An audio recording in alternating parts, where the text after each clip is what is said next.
rapat bersama Bapak Presiden dan rapat dengan Pak Presiden tadi membahas terkait dengan kebijakan yang akan diambil yang kita beri nama program paket ekonomi di tahun 2025 ini yang terdiri dari 8 program akselerasi di 2025, 4 program yang dilanjutkan di 2026, dan 5 program yang terkait dengan andalan pemerintah untuk penyerapan tenaga kerja. Mungkin slide-nya boleh ditayangkan. Nah, dari 8 program akselerasi pembangunan tersebut, yang pertama adalah magang lulusan daripada perguruan tinggi dengan kriteria maksimum fresh graduate 1 tahun. Apakah itu S1, D3, dan yang lain, itu di link and match-kan dengan dikerjasamakan dengan sektor industri, di mana penerima manfaat tahap pertama 20.000 orang, dan selama proses bekerja diberikan uang saku sebesar upah minimum UMP. Dan ini untuk 6 bulan, dan anggarannya sudah disediakan sebesar 198 miliar. Yang kedua, mungkin yang terkait dengan perluasan PPh 1 ditanggung pemerintah, yang kemarin sudah diperlakukan untuk sektor padat karya, ini dilanjutkan ke sektor pariwisata, hotel, restoran, dan kafe. Target penerimanya 552.000 pekerja, dan ini diberikan 100% PPh untuk sisa tahun pajak 2025 ataupun 3 bulan. Nah, anggarannya sebesar 120 miliar. Ini bisa pindah ke slide berikut, slide 3. Kemudian bantuan pangan itu juga dilanjutkan untuk 2 bulan. Itu untuk 10 kg beras di bulan Oktober November. Nanti kita evaluasi untuk bulan berikutnya, bulan Desember. Nah, itu diperlukan dana sebesar 7 triliun. Kemudian program bantuan iuran jaminan kecelakaan kerja dan jaminan kematian bagi pekerja bukan penerima upah. Jadi ini bagi pekerja bukan penerima upah itu adalah pengemudi transportasi online atau ojol, ojek panggalan, supir, kurir, dan logistik. Target penerimanya adalah 731.361 orang, diberikan diskon 50% untuk JKK dan JKM. Jadi JKK dan JKM itu tentunya kita berharap bahwa ini bisa diterima oleh ojol, dan dana yang diperlukan adalah 36 miliar dan disiapkan oleh BPJS. Nah, ini JKK itu santunan kematian 48 kali upah, santunan cacat 56 kali upah, beasiswa 174 juta untuk 2 orang anak, dan jaminan kematian itu totalnya bisa menerima 42 juta. Kemudian manfaat layanan tambahan dari perumahan BPJS Tenaga Kerja. Kita tahu BPJS Tenaga Kerja punya program terkait dengan perumahan. Nah, ini bunganya diturunkan. Jadi sebelumnya adalah BI rate plus 5%, ini diturunkan menjadi BI rate plus 3%. Kemudian untuk penerima manfaat di mana itu bisa untuk menyicil rumah, bisa untuk down payment, dan juga untuk para developer yang tadinya BI rate plus 6 diturunkan juga menjadi 4%. Ini seluruhnya dengan juga relaksasi SLIK dari OJK. Nah, ini targetnya 150 miliar ditanggung oleh BPJS. Tahun ini ditargetkan sampai 1.000, namun tahun depan akan ditingkatkan jumlahnya karena ini akan mendukung program Bapak Presiden untuk menyediakan 3 juta rumah. Kemudian percepatan deregulasi PP 28, yaitu integrasi sistem kementerian lembaga dan juga rencana daerah tata ruang RDTR ke OSS. Nah, ini akan didorong jumlah daerahnya tadi ditingkatkan bukan 50 tetapi ini 50 kabupaten kota, namun daerahnya menjadi 170 sekian kecamatan, dan diharapkan tahun depan juga bisa ditambahkan.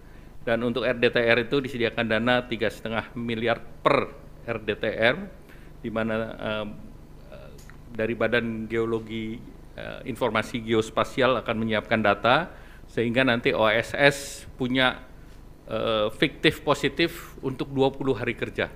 Sehingga kalau ini tidak selesai, maka otomatis akan berlaku, dan itu kebutuhan dananya diperkirakan sekitar 1 triliun. Kemudian pilot project, beberapa program di kota-kota besar, salah satunya adalah di Jakarta untuk gig ekonomi, di mana ini semacam working space, dan ini akan diikuti oleh piloting di berbagai daerah lain, Jabar, Jateng, Jatim, Banten, Bali, Manado, Makassar, dan Batam. Kalau di Jakarta menggunakan dana yang sudah tersedia di Jakarta, dan juga akan mendorong dana yang ada di Ekraf. Nah, kemudian paket 4, tadi yang 8 sudah saya jelaskan. 8 diberlakukan untuk mengakselerasi di 2025. Yang 4 adalah yang akan dilanjutkan di 2026. Yang pertama terkait dengan PPh final bagi UMKM yang pendapatannya 4,8 miliar setahun, itu pajak finalnya 0,5% dilanjutkan sampai 2029. Jadi tidak kita perpanjang satu tahun, tetapi diberikan kepastian sampai dengan 2029. Kemudian tahun 2025 alokasinya sudah 2 triliun. Kemudian wajib pajak yang terdaftar sudah 542.000, ini dari Kementerian Keuangan. Kemudian kita memerlukan revisi PP. Kemudian perpanjangan PPh pasal 21 DTP untuk pekerjaan sektor pariwisata yang tadi baru diberlakukan akan dilanjutkan tahun depan. Jadi ada kepastian sampai tahun depan PPh sektor Horeca ini masih ditanggung pemerintah dengan estimasi anggarannya 480 miliar dengan gaji di bawah 10 juta. Kemudian untuk pekerja industri padat karya, yaitu alas kaki, tekstil, pakaian jadi, furniture, kulit, dan barang kulit, ini juga dilanjutkan, yang 10 juta itu ditanggung pemerintah. Ini targetnya adalah 1,7 juta pekerja, dan alokasi tahun ini sudah disediakan 800 miliar. Jadi ini pun akan dilanjutkan tahun depan. Kemudian diskon iuran jaminan kecelakaan kerja dan jaminan kematian bukan untuk pekerja upah, ini diperluas bukan hanya untuk ojol dan juga pangkalan dan yang lain, tetapi juga pekerja bukan penerima upah lainnya seperti segmen petani, pedagang, nelayan, buruh bangunan, pekerja rumah tangga, targetnya sebesar 9,9 juta dan perkiraan anggarannya 753 miliar. Nah, kemudian juga tadi dibahas langsung dengan Bapak Presiden, paket penyerapan tenaga kerja dari program unggulan Bapak Presiden. Yang pertama tentu Koperasi Desa Merah Putih, itu ada 80.000 karyawan baru, diperkirakan bisa menyerap 681.000 dan targetnya sampai 1 juta orang di bulan Desember. Kemudian Kampung Nelayan Merah Putih, tahun ini targetnya 100 desa, diharapkan bisa menyerap 8.645 tenaga kerja, jangka panjang 4.000 titik, bisa menciptakan 200.000 lapangan kerja. Kemudian revitalisasi tambak di Pantura, aksesnya 20.000 hektar dan menyerap 168.000 tenaga kerja. Kemudian program modernisasi kapal, ini ada 1.000 kapal nelayan, ini diperkirakan bisa menciptakan 200.000 lapangan kerja baru, dan juga ada kapal 30 GT, 150 GT, dan unitnya untuk KN Koperasi Merah Putih 30 GT 1.000 unit, 150 GT 200 unit, 200 GT 200 unit, 300 GT 170 unit, 600 GT 10 unit, 2.000 GT 2 unit untuk pelaku usaha existing BUMN atau Jaladri.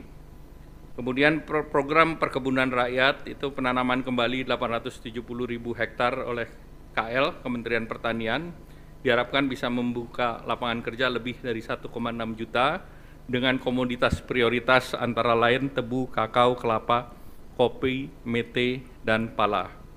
Selanjutnya juga terkait paket penyerapan likuiditas nanti Pak mungkin akan ditambah oleh Pak Menteri Keuangan. Lanjut, Menteri Keuangan juga mengusulkan ada tim akselerasi program prioritas yang nanti akan dipimpin oleh Menko Perekonomian dan Menko Pangan dengan Wakil Menteri Keuangan, Menteri Investasi, Kepala BKPM dan Menteri PPN Bappenas, beranggotakan seluruh menteri yang terkait dengan program.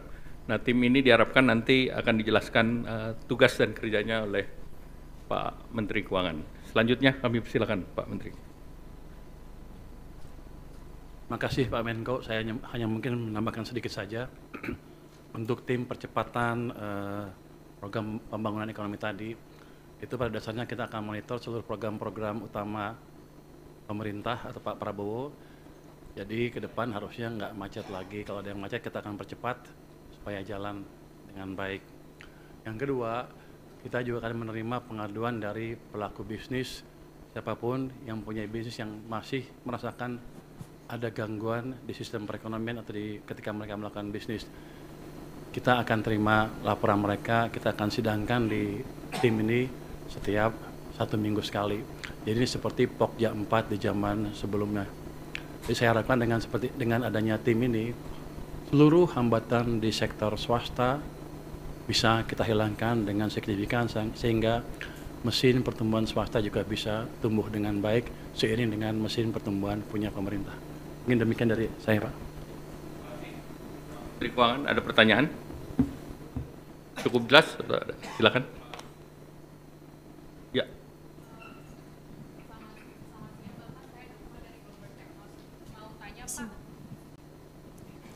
Izin mau tanya Pak soal stimulus PPh 21 DTP kan itu diperluas ke sektor hotel, resto dan lain-lain yang pariwisata tadi Pak.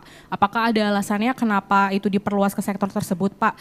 Lalu izin bertanya juga ke Pak Purbaya, apakah ada estimasi total belanja perpajakan atau total insentif pajak yang ditanggung pemerintah berapa triliun Pak? Dan mau nanya juga Pak, ini kan dalam beberapa kali APBN kita tren penerimaan itu mengalami penurunan ya Pak. Di tengah hitung-hitungan fiskal yang ketat ini, bagaimana dampak dari stimulus yang diberikan terhadap perkembangan defisit? Apakah defisitnya APBN 2025 akan melebar atau seperti apa Pak? Terima kasih. Yang silakan Mas, dua dulu ya. Selamat siang Pak Erlangga, Pak Purbaya Stefano dari Reuters. Pak mau nanya tadi ada estimasi anggaran stimulus itu 16,23 triliun, itu maksudnya untuk yang kuartal 4 2025 dan juga 2026, tapi anggarannya dari 2025 ya Pak, mau mastiin itu aja sih Pak. Kemudian untuk Pak Purbaya itu kan kita udah punya 200 triliun nih Pak di Himbara. Nah penempatan dana pemerintah di Himbara itu kan dapat depositonya bunganya sekitar 4%. Tapi nanti di koperasinya yang mendapat bunga itu bunga harapannya rendah. Jadi Pak mau tahu Pak, apakah ada selisih Pak biaya bunga Pak, biaya yang dikasih ke koperasi, dan kalau ada itu ditanggung sama siapa Pak? Apakah sama Himbara atau pemerintah gitu Pak? Memastikan tidak ada mismatch gitu Pak untuk biaya bunganya. Terima kasih. Baik, jadi yang terkait dengan tadi untuk perluasan ke sektor pariwisata, itu memang kita melihat bahwa sektor pariwisata terutama Horeca juga sedang mengalami tekanan. Oleh karena itu yang kemarin kita sudah berikan ke padat karya, kita perluas ke pariwisata. Dan diharapkan 482.000 orang bisa memanfaatkan, dan benefitnya mereka bisa memanfaatkan angka 60.000 sampai 400.000 tambahan ke orang per orang, sehingga kita berharap bahwa ini daya beli bisa terjaga juga. Dan kemudian tadi terkait dengan dana, memang 16T itu hanya sampai 2025, jadi bukan 2026, dan itu sebagian program sudah ada di kantongnya kementerian masing-masing, seperti PU, PERA sudah ada di kantong masing-masing, BPJS ada di BPJS, kemudian ada beberapa yang sektor lain yang sudah disediakan oleh Pak Menkyu, mungkin silakan. Hanya menjawab sedikit aja yang tadi angka defisitnya seperti apa. Yang paling besar tadi kan yang 2 kali 10 kilogram itu sekitar 7 triliun. Sudah ada uangnya kami sediakan, bukan berarti defisitnya melebar. Tapi saya bisa perkirakan tuh setiap tahun tuh penyerapannya berapa sih anggaran kita. Tahun lalu kan ada sisa juga. Saya bisa hitung sisanya berapa. Jadi daripada sisa, tinggal 3 bulan lagi mungkin nggak kepake, saya pakai ke sana. Jadi ini hanya optimalisasi penyerapan anggaran supaya berdampak bagi perekonomian tanpa merubah defisit terlalu signifikan. Nanti kalau ekonominya tumbuh lebih bagus kan, kalau kita asumsikan rasio tax-nya konstan, kalau PDB-nya tumbuh lebih cepat kan tax-nya lebih cepat juga. Jadi mungkin dampaknya ke defisit cenderung netral to positif. Tadi kalau apa tadi? Oh, yang bunga ya? Enggak, bunganya itu pada dasarnya ya, ini kan 200 triliun sudah masuk ke sistem. Uang itu bisa dipakai untuk Koperasi Merah Putih kalau sudah siap, dan kami ada instruksi ke perbankan kalau mereka pakai untuk Koperasi Merah Putih, otomatis bunga yang kami charge ke mereka lebih rendah, jadi ke 2% dari sebelumnya, sekitar 4% ya. Jadi otomatis seperti itu. Jadi nggak ada lagi cost tambahan bagi Himbara ya. Jadi harusnya sih akan berjalan mulus. Cuma nanti kita gebrak-gebrak biar lebih cepat aja. Baik, masih ada? 2 lagi ya, silakan Mas. Untuk Pak Purbaya mungkin Pak, saya Herdi dari Detikom Pak. Mungkin pertanyaannya mengenai yang program gelontoran dana 200T ke perbankan Pak. Mungkin itu sejauh ini progresnya seperti apa Pak? Apakah semua sudah masuk ke 5 bank itu? Terus mungkin setelah ini gitu Pak, apakah itu kan cuma 6 bulan ya Pak ya penempatannya? Apakah nanti bisa diperpanjang atau mungkin diperluas selain 5 bank itu Pak? Iya, artinya 200T apakah bakal tambah juga gitu Pak? Mungkin pertanyaan saya itu aja Pak. Terima kasih banyak. Ada lagi? Cukup, silakan Pak Purbaya. Jadi 200T hari Jumat sudah masuk ke perbankan. Uangnya udah nongkrong di sana. Sekarang saya duga para dirut bank pusing. Mau nyalurin kemana? Tapi saya pikir dengan cara itu, paling enggak kalau mereka belum bisa nyalurin karena mereka punya uang lebih, dia nggak akan perang bunga lagi, bunga akan cenderung turun, itu akan berdampak ke ekonomi dengan itu sendiri ya. Bisa bunga pinjaman turun, bisa juga bunga deposit turun, yang jelas cost of money turun, jadi yang punya uang nggak ragu untuk belanjain, yang mau pinjam ke bank nggak ragu untuk pinjam. Untuk alokasinya sebetulnya niat saya adalah suka-suka banknya. Tapi kalau banknya agak bingung, nanti ada guidance di mana mereka bisa memanfaatkan uang itu untuk membantu program-program unggulan pemerintah. Jadi win-win solution ya. Jadi kalau mereka bisa pakai saluran ya salurin, kalau nggak bisa ya ke situ. Jadi mudah-mudahan, hampir pasti ekonomi akan berjalan lebih cepat. Setelah 6 bulan, saya udah hitung, ini pertanyaan banyak orang, apakah setelah 6 bulan akan ditarik oleh pemerintah. Saya bisa hitung bahwa biasanya uang pemerintah yang disimpan di bank sentral itu lebih di atas itu. Jadi kalau 200 triliun aja tidak akan mengganggu kondisi saya. Dalam pengertian saya tidak harus terpaksa menarik dari perbankan kalau kepepet, dalam keadaan kepepet. Jadi harusnya itu jumlah yang cukup sustainable untuk di bank maupun untuk perpurata pembiayaan program pembangunan yang lain. Enggak, taruh aja di situ terus. Saya nggak perpanjang. Biar seperti itu. Jadi ini kan nggak ada termnya sebetulnya. Yang kemarin dia bilang 6 bulan itu salah. Yang anak buah saya selalu nulis. Pada dasarnya seperti itu aja. Seperti saya naruh uang di bank suka-suka saya sampai kapan. Muter di situ supaya muter di perekonomian. Biar banknya mikir. Tambah nanti kita lihat kondisinya. Sekarang aja udah pusing lu minta tambah. Lu ngomong ke dirut bank deh. Dia udah pusing, aduh dikasih duit banyak nih, aduh. Tahu nggak Anda? Pada waktu saya mau nyalurin 200 triliun, banknya bilang apa? Saya hanya sanggup menyerap 7 triliun. Saya bilang enak aja. Kasih ke sana semua, biar mereka mikir. Jadi bukan saya lagi yang mikir, mereka yang mikir. Baik, terima kasih Pak Menteri Keuangan, terima kasih Bapak, Ibu, teman-teman media cetak, media elektronik. Assalamualaikum warahmatullahi wabarakatuh.